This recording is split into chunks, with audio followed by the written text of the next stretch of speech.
Here he comes. Marvelous Marvin Hagler, out of Newark originally, now Brockton, Massachusetts, coming in to a mixed response.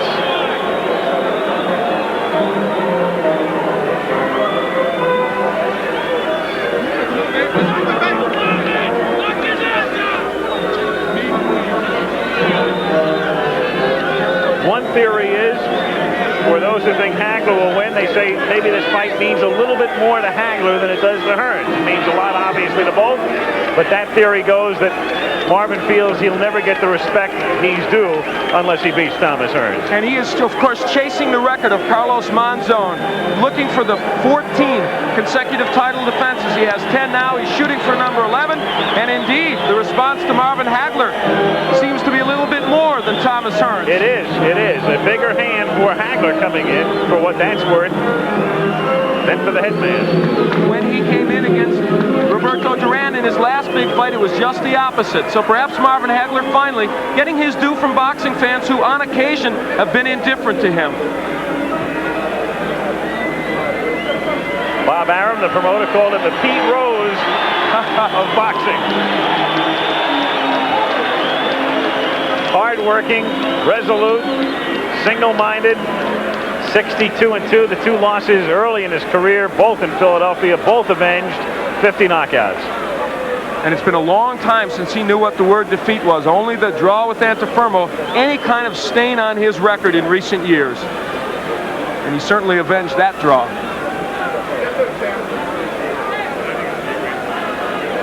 A look at the tail of the tape, it tells you what you know probably already about the big reach advantage, the height advantage for Thomas Hearns, and that's a key element in this fight. But for Marvin Hagler, he expects to get inside against Hearns, and if he doesn't do that, could have a long night. Can he possibly win if he doesn't get inside? Well, he could if he catches Hearns on the end of one of his punches, perhaps a left hook. I think that's where him switching righty becomes a key factor. From the outside, I think he's much more effective as a righty. The common opponents, an indication there that Hearns, perhaps with more power, but Marcus Geraldo was not the fighter he was against Hearns that he was against Hagler, and that knockout of Duran. So you can look on and on.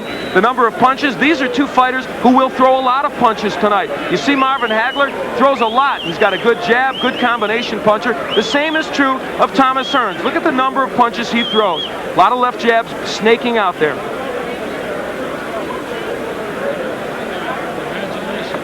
So the pomp and ceremony still taking place. We're going to have the national anthem shortly. Al, here's the difference now. From Nevada, we go to WBC rules. And these will change somewhat. 10-point must system still in effect.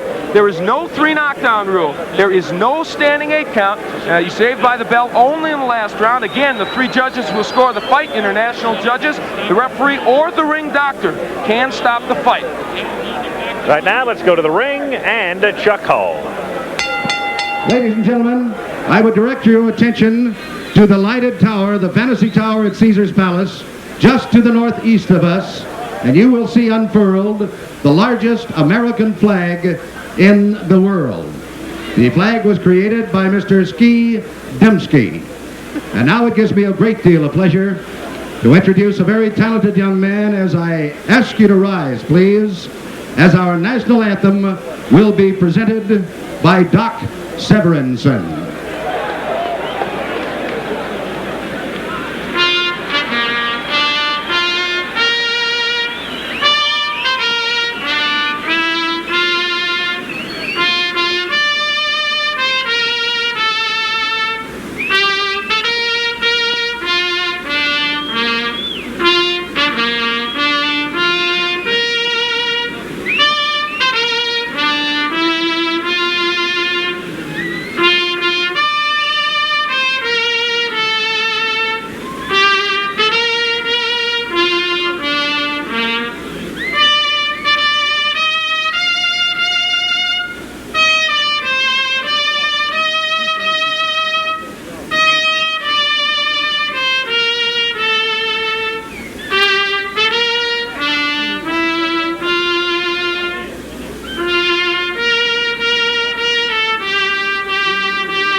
Listen, ladies and gentlemen, the color guard from the Marine Corps Reserve here in Las Vegas. Gentlemen, thank you very much.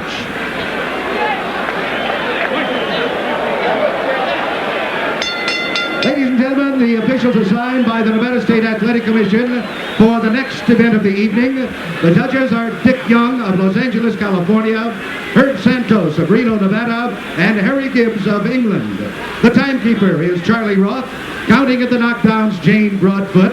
The attending physicians at ringside, Doctors Donald Romeo, Flip Omansky, and Charles Filippini. Your referee for the next event of the evening is Mr. Richard Steele. This is the main event of the night. 12 rounds of boxing for the undisputed middleweight championship of the world. Introducing, in the red corner, the challenger, the WBC Super Welterweight Champion, fighting out of Detroit, Michigan, weighing 159 3/4 pounds. His professional record consists of 40 wins, 1 defeat, with 34 KOs. Ladies and gentlemen, here is Thomas the Hitman Hearns.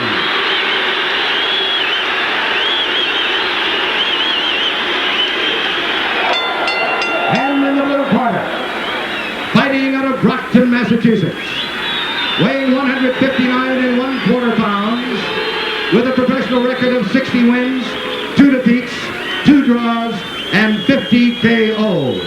Ladies and gentlemen, the undisputed middleweight champion of the world, Marvelous Marvin Hagler.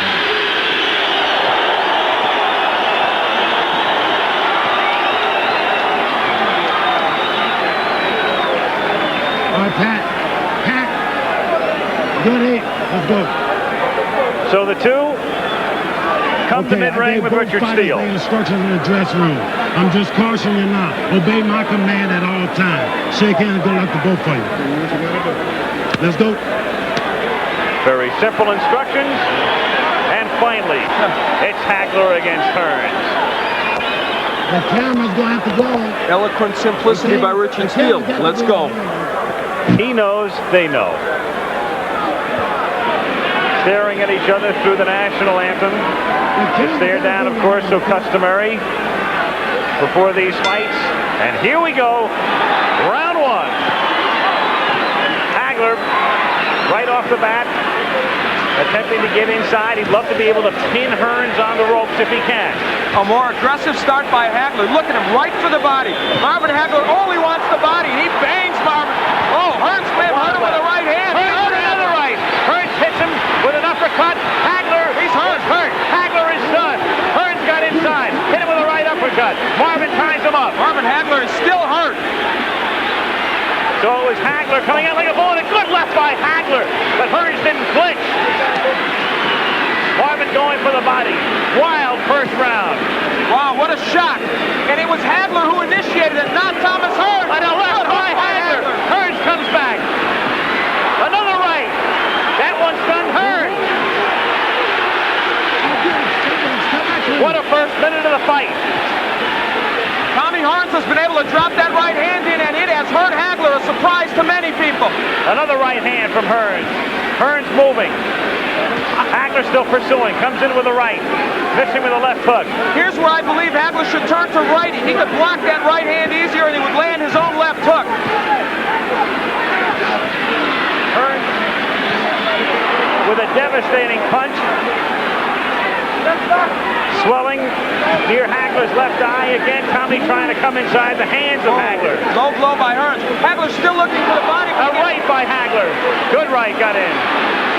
He has Hearns where he'd love to keep him on the ropes, but Tommy comes off easily. Another good right by Hearns. Hagler is now shaking those right hands off, though, Al. He was stunned a little early, and he's normally a slow starter. He's also bleeding. Hagler is cut. Hagler is cut. Bridge of the nose. Hagler hitting him low. He is banging the body well. He is taking shots to the head. He blocks that right. Hearns tries to come in with the uppercut, and Hagler ties him up with a minute to go in a wild first round.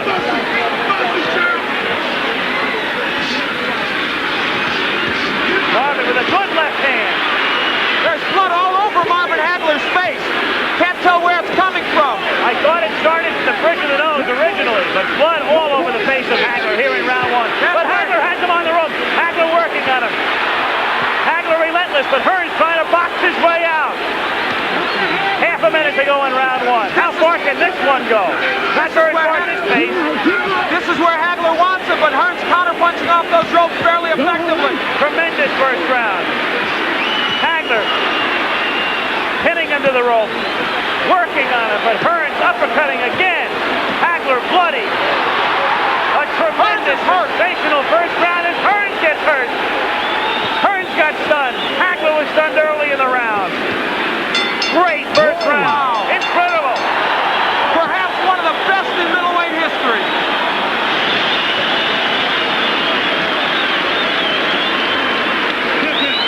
That was an entire fight encompassed in 3 minutes. Where is it? Right there. Don't try to reach it. Don't worry about the cat, man. Close your eyes. Close your eyes.